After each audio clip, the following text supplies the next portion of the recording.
Hello, this is János, this is my channel Real World Audio, and this is going to be the video that you have been waiting for a very long time. I'm going to introduce the heart of my audio setup, my system, my single-ended amplifier. And I would call it a SET, a S-E-T, but it's not a single-ended triode, it's a single-ended beam tetrode. I'm running it in triode mode, so we could call it a set really, but as you see it has beam tetrode power tubes, which is another way of saying pentode,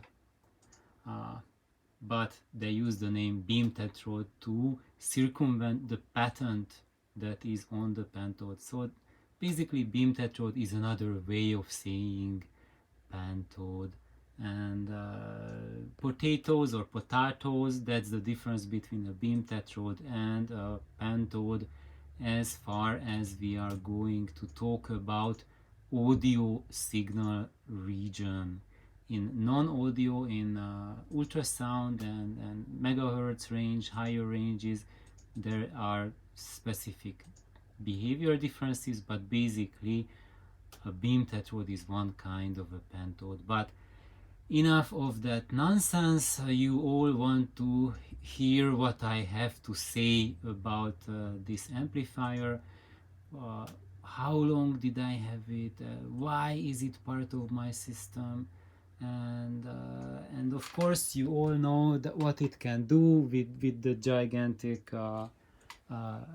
voice over Lancelot speakers using Altec drivers, but what can it do with something that is more in your alley, more in people's expectations, like a real world loudspeaker, which is not high efficiency, it's low efficiency. These Mirages are, I think, about 89 dB efficient. They are 6 ohm nominal impedance, and they have crossovers on them. Look, and they have plastic cones, dome tweeter, and MDF dead cabinets. So it's just the exact opposite of what I have been preaching as my preference. Yet you have an example for the exact opposite, and I'm just going to cut to the chase. They are an astonishing well match with this flea power amplifier and these real world loudspeakers. So this sort of amplification, single-ended amplifier without any negative feedback, without high power output, and it's I will tell you what it can do with a Mirage loudspeaker, which is not even 90 dB sensitive. So I'm going to give a perspective on my amplifier, which I have named her sweetheart a little over 20 years ago. And yes, in the world of audio, when you see people going through amplifiers like used socks or used underwear, I can tell you guys, my sweetheart has been my #1 amplifier for the past 2 decades.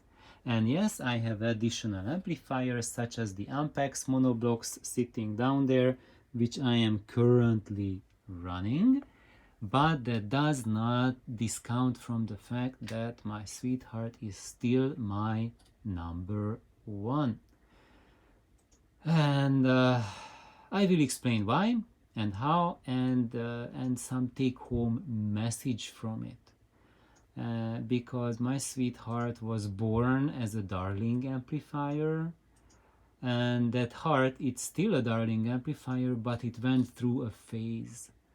And it's a very peculiar phase because it was born as a double darling, so it means that two 1626 power tubes per channel. So instead of the 0.75 watt per channel, it was a 1.5 watt per channel amplifier. Isn't that amazing? 1.5 watts per channel, and that's double the output of the Darling amps that I have on my channel as a suggestion for you to build. And are you thinking that I'm cheating you guys because I'm offering and giving advice to build something that has half the power of what I started with? No, it's the exact opposite. So if I would build a Darling amplifier today, I would build it with one tube per channel as a single Darling. And from this video you will get the message why. So basically, let me start the story, my romance with my sweetheart from the beginning. And it started with my audio brother Kyle Kuroda.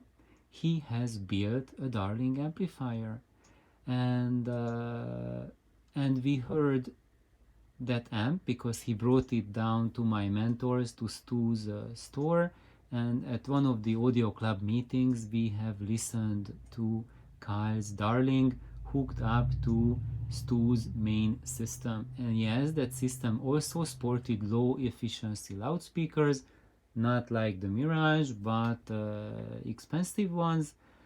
I don't recall which loudspeakers we listened to, but it was in Stu's main room, his big system, and we took out the top level Conrad Johnson amplifier and swapped in Kyle's Darling amplifier instead to a top of the line Conrad Johnson system with top of the line cabling, Kimber and Harmonic Technologies cables used throughout. And we were really astonished because for two things. One of that is that the 1.5 watts, even with low efficiency loudspeakers, were much louder than anyone would have thought, and they were really dynamic and really made us pause and wonder about it, because even compared to a top of the line CJ, they stood their place. And when we were listening to intimate, smaller scale music, to me, to my ears, it was a clear winner, even compared to really expensive amplifier that came out from that very high-end system.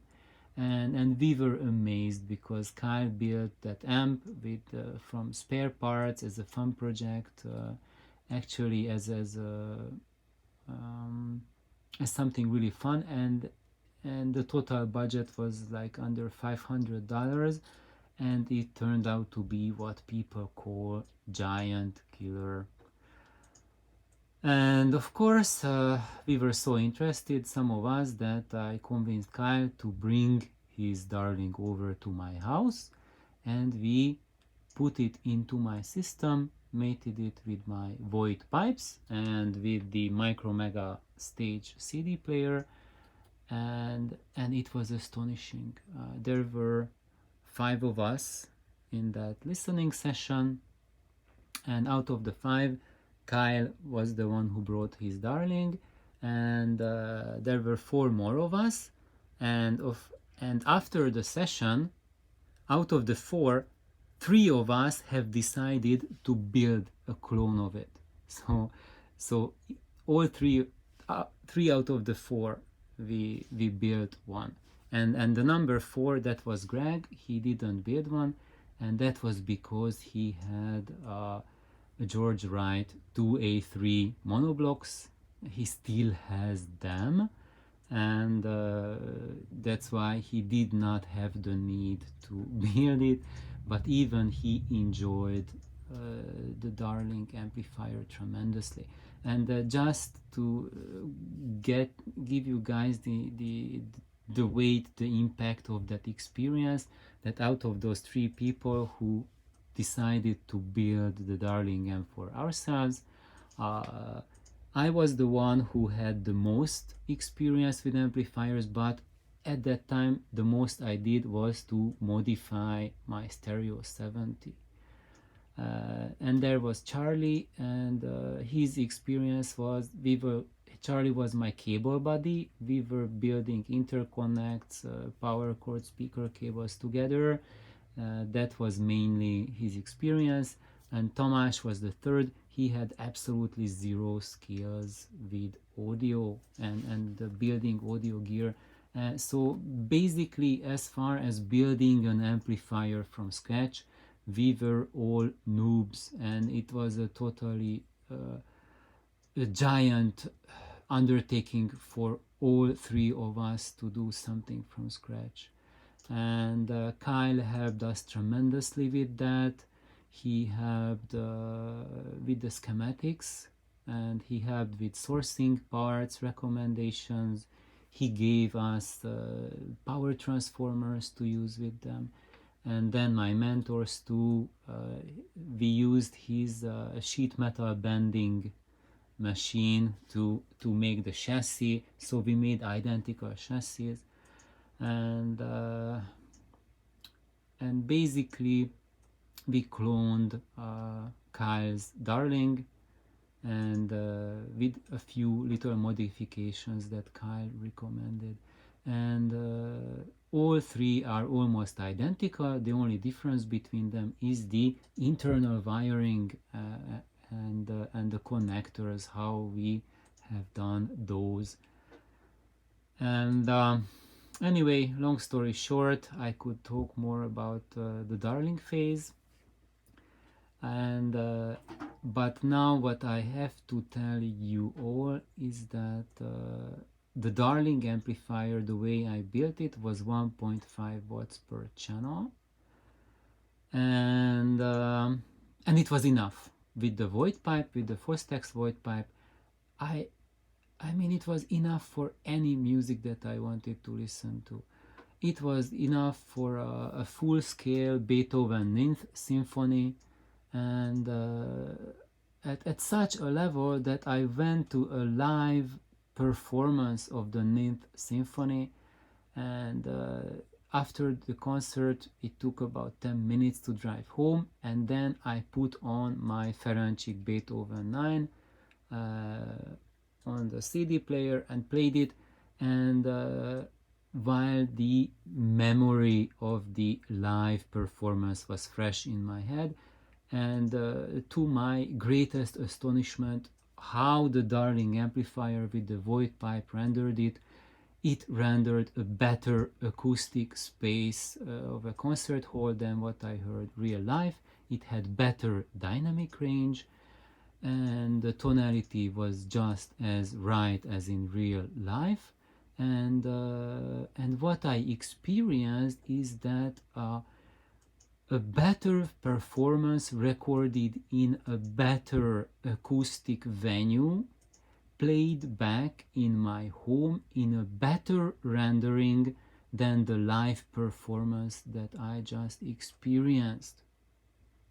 And when you read about in audio magazines and people telling their experiences, everyone is telling you that, oh, recorded music is almost as good as new, and that type of just broken attitude towards things, and no one dares to dream, and no one dares to put together a system that really fulfills what you want. And the Darling amplifier and the void pipe does and did fulfill what I wanted. And now I'm pushing 14 minutes, so right now I'm going to just hit pause. Please don't forget to like and subscribe, because we will be continuing from here, and I will tell you what broke my idyllic situation in the beginning, why I started modifying my original Darling amplifier, and what sorts of phases my amplifier went through, and where it is now. And this has been basically a 22-year long journey, and I'm going to give you my experience, what I experienced during these times, and this will go not just for how to modify gear, but how to think about audio, where and how you will reach your dreams. So thank you, please like and subscribe. Bye bye.